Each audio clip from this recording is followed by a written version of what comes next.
Sexual abuse is one of our society's worst-kept secrets. Yet as many as 1 in 4 girls and 1 in 5 boys will be sexually assaulted before the age of 18. The impact of sexual abuse on the victim can be devastating.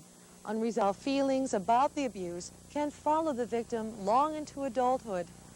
Recently, our understanding of sexual abuse has widened to include the sexual offender, especially the adolescent sexual offender, as well as the victim. There are some alarming statistics. The average teenage sex offender is 16 years old when he or she comes to the attention of the authorities. By that time, he or she may already have a history of sex abuse. If not treated, the sex offender will commit approximately 380 sex crimes in his or her lifetime. Although the pattern of sexual abuse begins early in life, the average sex offender will not be jailed until age 28. Only a small percentage of sex offenders reach the justice system during adolescence. Many systems, from courts to schools, are reluctant to label teenagers as sexual offenders. Instead, some courts may label sex offenses as experimentation. And as a result, these adolescents do not receive treatment in the early stages of their problem, when it would have the greatest impact. It is at residential treatment facilities, such as Belfair here in Cleveland, where specialists can help break the cycle of offending behavior. The earlier that a sexual offender is detected and treated, the better. But it is extremely difficult to recognize the early symptoms of sexually abusive behavior because it can vary with each individual. However, there are certain behaviors and backgrounds that are common to many sex offenders, and an awareness of these can be useful in promoting early detection and treatment. These include, for example, extensive interest and use in pornographic materials, peeping into windows, excessive masturbation, and exclusive involvement with younger children. This videotape presents histories from sexual offenders, which we hope will illustrate how these behaviors, coupled with certain family patterns, provide clues to the development of the adolescent sexual offender. We hope by increasing your awareness and understanding of this complex problem that more people will become attuned to this issue and more adolescents will receive the treatment that they require. I'm a child molester. When I was 20 years old, I was sentenced to 12 years in prison for sexual offenses. For the past 18 months, I've been a free man. Here's my story. I was an only child, never knew my father, so it was just me and my mom. She provided a clean place, plenty of food and clothes, but the part she left out was the emotional part. Sometimes she would scream and yell at me a lot. She could make a stump out of a sequoia. I remember one time when I was about 14, she said, "I don't see any girls calling around here. Doesn't anyone want you?" She really knew how to hurt me. I was quite shy. Never had much to say. No particular reason. That's just the way I was. I was never encouraged to express my deepest, innermost feelings. You know, whenever I talked with someone, it was just on a surface level kind of thing. More than anything else, I felt alone. In a sense, I didn't need anyone else. Nobody took any real interest in me, and I didn't care about anyone else. I don't remember my mother ever helping me with anything. My mother's boyfriend didn't pay any attention to me either, so there was no male influence in my life. Nothing, no one for me to look to. I grew up missing out on a lot of the important basics that I should have learned. I had to catch up on by myself later on in life. For example, when I had my first erection, I couldn't understand what it was all about. Nobody was there to talk to me about what was happening. When my face broke out, my mother just said it was nature. Now, what was I supposed to make of that? I mean, what's nature? As a kid, I was fat, making me a target for other kids to pick on. I felt so bad about myself, I felt I had absolutely nothing to offer. I didn't feel comfortable around girls either. I'd look at girls in class I might want to talk to, and I just couldn't.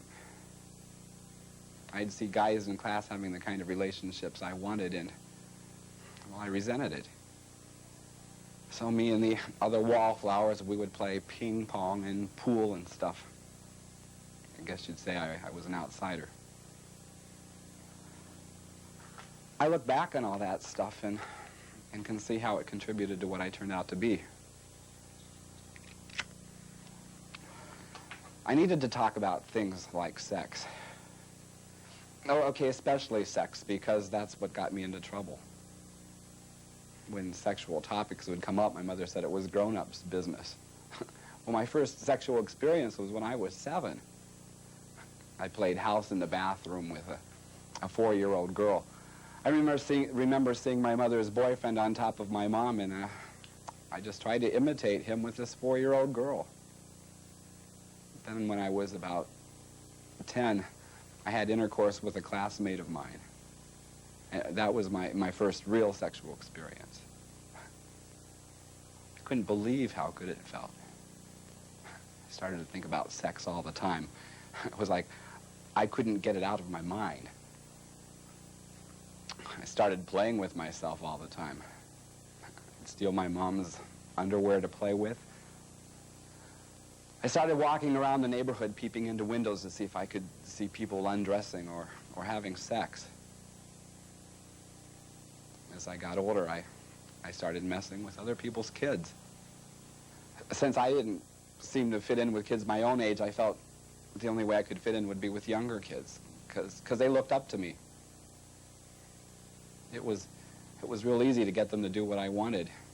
I was their leader. They listened to me, and they wanted to be like me. I remember being about 12 when I got on top of this 6-year-old girl I was playing with and climaxed for the first time. It really felt good, but I didn't know what the gook was. The good feeling is what stayed in my mind, and I became something like a sex junkie or something. I just kept molesting little kids. When I was 13, some kid told his parents.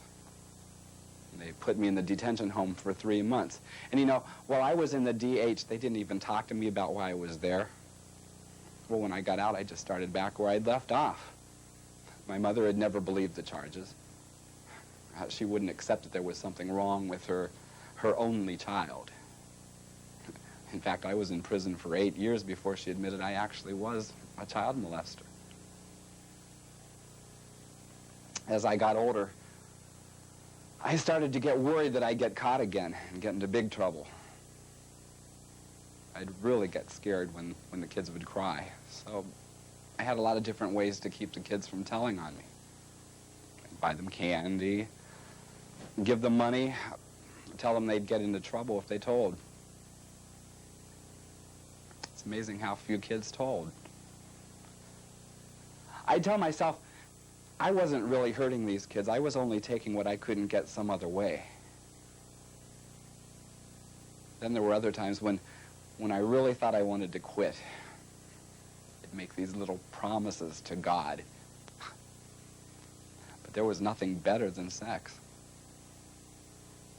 And there was no one in any of the detention homes along the way who could help me. I had this mountain of emotion going inside of me, and the only thing that stopped it was a state prison. Well, being in jail was the straw that broke the camel's back. God, it was awful. The other prisoners really come down hard on pedophiles, you know, but child molesters. Many times I was really afraid for my life. Well, for 11 years, 10 months, and 29 days, I had a lot of time to think about changing my life.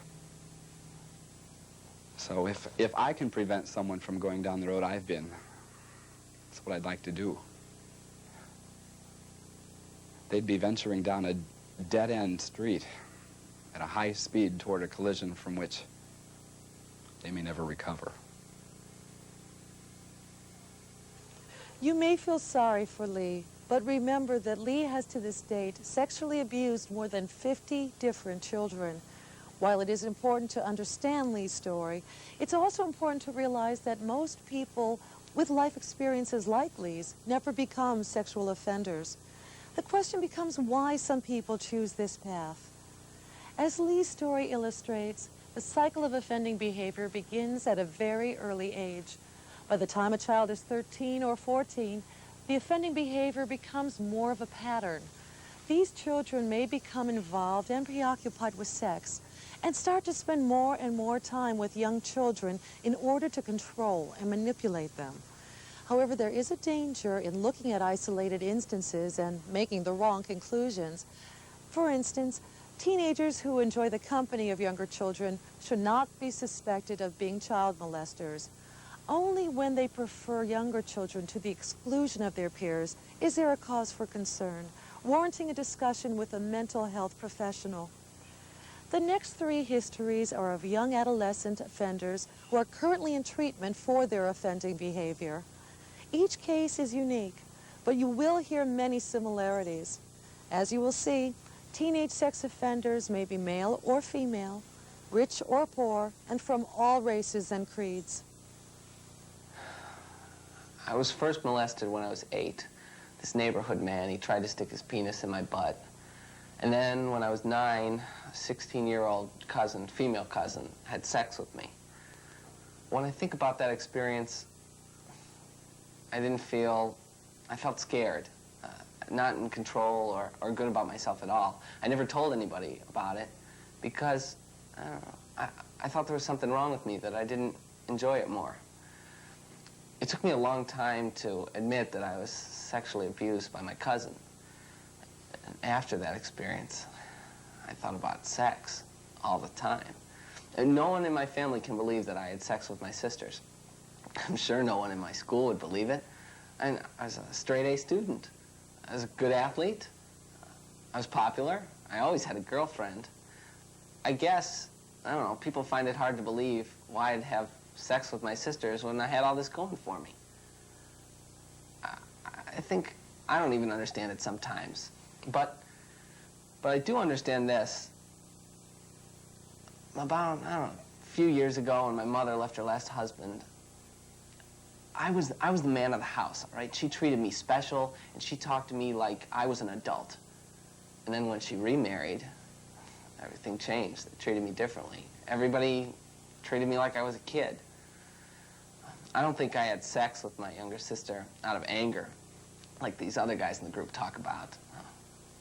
I was just horny. And my younger sister, she'd never sleep alone, and she'd always crawl into bed with me. I first started playing around with her when I was 13. She was 8. You know, I'd pull down her panties, I'd stick my penis in the back, and about a month or so, I'd have penetration. Eventually, I could have anal sex with her, and she wouldn't even make a sound. I went on 2, 3 times a week for about 2 years. Yeah, sometimes, even during the daytime, I'd say, listen, if I give you $1, will you have sex with me? And she usually said yes. It was my older sister who actually told my mother about it after I did it with her about 15 times. My mother, she beat me when she found out about it. They put me in this outpatient sex offender treatment program. I don't know. I didn't offend again for 8 months, but it was hard because, see, my mother and my sisters, they'd walk around the house naked. I mean, I don't understand why they did that. I mean, I'm in treatment for sexual abuse.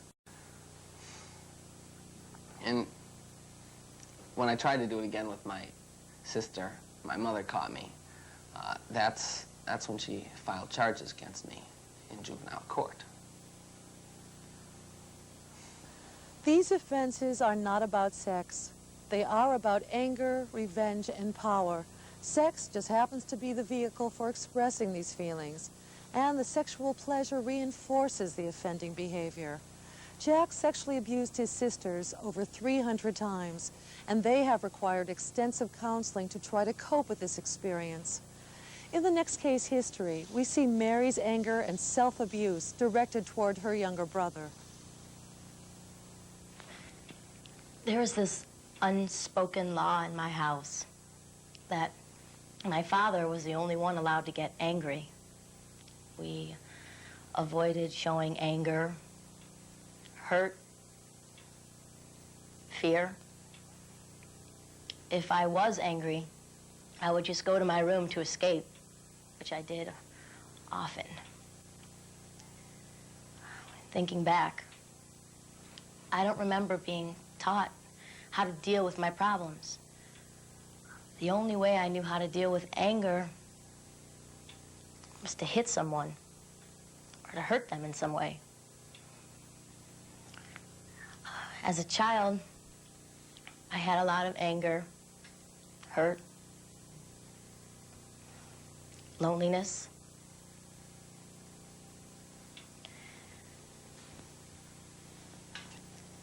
You see, when I was 9 years old, I was sexually abused.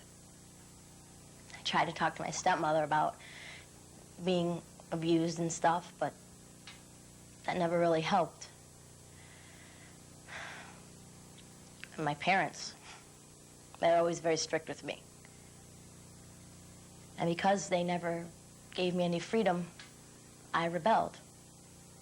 I argued with them a lot. I even ran away twice. I started using drugs heavily. And I had sex with a lot of people.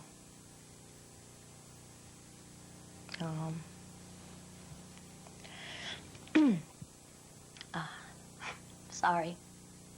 My mind keeps going blank. I guess you could say I'm a sex offender. I was 13, and my brother was 3. At first, I didn't think I was doing anything wrong. I would just, like, show him my chest, and it would be going through my mind that I was giving him sex education. After a while, it got to the point where, well, let's put it this way. I was having him touch me in all the areas that he shouldn't have. Next, I began to touch him. Sometimes there was oral sex. And I kept telling myself that I wasn't going to do this anymore. That it was wrong. I mean, a 3-year-old, a 13-year-old. It's pretty sad. It's sad. So I drank heavily to cover up the bad feelings.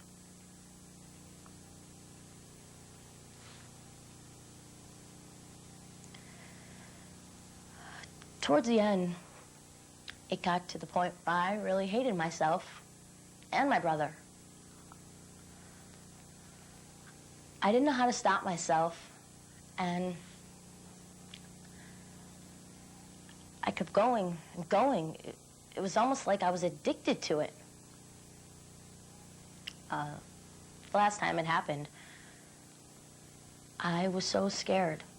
Something felt different, like I was gonna get caught. So I ran away. I swear to God, if I would have stayed there, I would have been dead. Or someone in the family would have been dead. A long time afterwards, I kept telling myself that it was okay because there was no violence involved. But I've learned through therapy that abusing someone doesn't have to be violent, that there's still the feeling of being powerful and in control over another person. And I know what that's like. I've been a victim too. It just really upsets me to think how this is going to affect my brother. How's he going to feel when it comes time for him to start having girlfriends or when he has kids if he does? Just his whole life. I guess I should have thought about that before. It just scares me to think that he might be like I was. I don't want that to happen. And a lot of me feels responsible for that.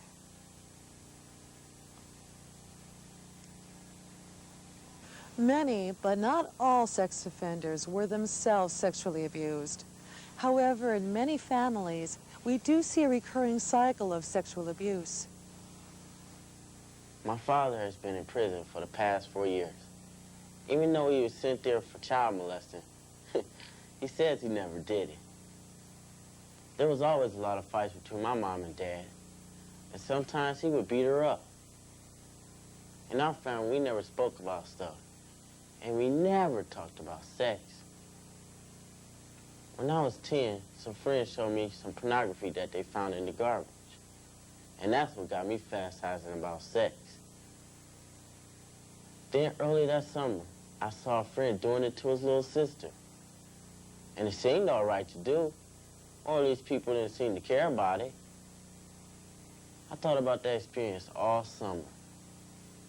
Then when I saw my little sister coming out of the shower, a lot of my feelings just went crazy. I started out with a little fondling and wound up climbing up on top of her and rubbing up against her. After I started molesting my sister, she would masturbate against the couch. I felt kind of bad about her. But the sexual part felt so good that I wanted to do it again. After a while, anytime I felt bad, I would think about having sex with my little sister and want those good feelings. It's kind of like a drug, you know? When she wasn't around, I would masturbate. It got so that I was doing it sometimes 2 or 3 times a day. I was doing it in the car, at school, in the shower.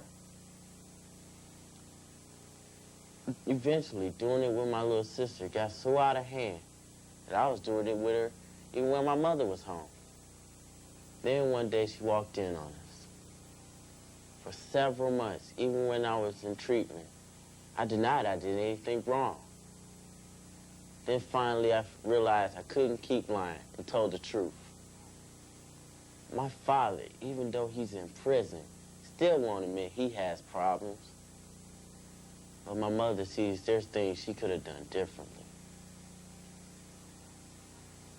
The family life of these adolescents is important in understanding the development of their sexually abusive behavior.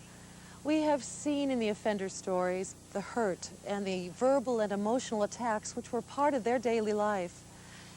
We have seen abuse as a repeated pattern in some families. Families often contribute to the problem by denying or ignoring or missing evidence of the sexually aggressive behavior. Because of these issues, family involvement in the adolescent sex offenders treatment is crucial to help all members understand the role the family plays in creating the environment that allows the offending behavior to occur. The family acknowledging their role in no way frees the adolescent from the responsibility for the offending behavior. Family group meetings provide an opportunity for several families to meet and to share the shame and the stigma they feel in having their child identified as an adolescent sexual offender. Could each of you share how you found out about your child's sexual offending behavior and what your initial reaction was? I was surprised when my daughter came and told me what her brother had done to her. You know, had sex with her. I didn't believe it at first. I actually got mad at her for lying and making up stories. Then her sister came and told me that he had done the same thing to her. When I confronted him with it, he denied it at first. So I brought the girls in and they told him to his face. When he finally admitted it, I was completely shocked. How could I have let it happen? How could I have not known about it? Mark also fooled me. I never suspected that anything like this could happen to us. He always was a quiet boy. He stayed to himself a lot. He never had many friends. Frank and I were extremely upset. Doris, you make it seem like this fell from the sky. I mean, think about it. We've been worried about him for a long time. I mean, what about all the missing underwear and complaints from the neighbors, peeping through windows and bothering their kids? You always came down too hard on him. That was just normal adolescent curiosity. Besides, those neighbors of ours always hated us. They tried to make a big deal about everything. I never thought it would end like this. To be real honest, I still don't believe he did all those things that that little boy said he did. Tying him up and all, where would he learn something like that? Maybe it was too much television. The kid has been strange his whole life. Frankly, I blame you for pampering him too much. Doris and Frank, let me stop you here, because I don't think that blame is why we're here. I think it's important to realize how difficult it is for all of you to accept that your child has committed these offenses. I had a cousin that played with me when I was 7 years old. I sometimes wonder if that's why I didn't see any of the signs that Jason was showing. I thought the pornography and the calls to the sex lines was just something that teenage boys do. That is something that adolescent boys do, Kathy. But when does it become a problem? Well, I know with our son, we just kept finding a whole lot of stuff in his room, like dirty magazines, underwear under the bed, and the calls to the sex line just wouldn't stop. I guess with all our sons, there was just a whole lot of stuff going on. I think that's what the difference is. You know, what hurts me the most is that I didn't protect my daughters. You see, I was also abused as a child. My uncle used to babysit for me, and he would force me to have sex with him. He told me that he would hurt me even more if I ever told anyone. To this day, my parents still don't know about it. I guess I just didn't want to deal with it. Sometimes I think about telling them, but, well, I don't want to hurt them, and I don't even know if they would believe me. Maybe that's why I can't believe it could happen to my kids. Alice, we don't know exactly why some kids become sex offenders. What we do know is that this seems to happen in many families where there's been a history of sexual abuse, but certainly not in all these families. Part of what makes a family vulnerable to having an offending child is poor communication and keeping family secrets. You know, I get eaten up by guilt sometimes. But what I worry about the most is how to stop this in my family. I mean, I was sexually abused. My mother was sexually abused. And now my daughter was sexually abused by my son. Does this mean that it just keeps on? How do you stop it? Sometimes I think about Jason getting married, and I wonder, should I tell his wife before they have children? You're breaking the cycle by getting yourself, your daughter, and your son into treatment. Normal adolescence is a time of sexual awakening and exploration. We are also a culture that makes available many opportunities for teenagers to stimulate and to satisfy their curiosity. For the vast majority of kids, this phase of life prepares them for the healthy adult relationships that will follow. However, for some teenagers, The disruptions and violence distorts their notion of love, sex, and power. In these distorted environments, early sexual experimentation can become a lifelong destructive pattern of seeking victims. Our understanding of the development of the adolescent sexual offender is improving. So is our ability to treat these teenagers. Adolescent sexual offenders require specific treatment which helps them take responsibility for their actions and breaks the cycle of offending behavior. As mentioned earlier, the purpose of this videotape is to increase awareness of the individual and family patterns which lead to the development of the adolescent sexual offender. Schools, courts, and mental health professionals must pay attention to the implications of these behaviors. Furthermore, we need to provide specialized training for the staff as well as specific treatment for potential offenders. Young people, and families too, must recognize the warning signs and reach out to family members and friends whom they are concerned about. Only by increasing our awareness and understanding can we help the young people who appear headed on this destructive path and protect their many potential victims.